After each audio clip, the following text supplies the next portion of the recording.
If you like our video, click the button to subscribe to our channel and get easy access to new content. To see our full suite of ad-free video courses, instruction manuals, and quick reference guides, visit us at www.teachucomp.com. The invert adjustment in Photoshop inverts colors in a selected layer.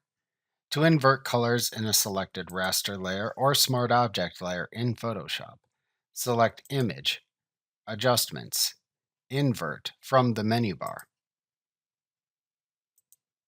Alternatively, to apply this adjustment as an adjustment layer above the layer currently selected in the Layers panel,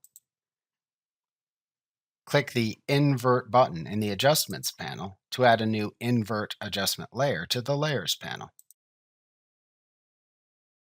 Remember to click the subscribe button to see more of our videos. See our full suite of courses, instruction manuals, and quick reference guides at www.teachucomp.com.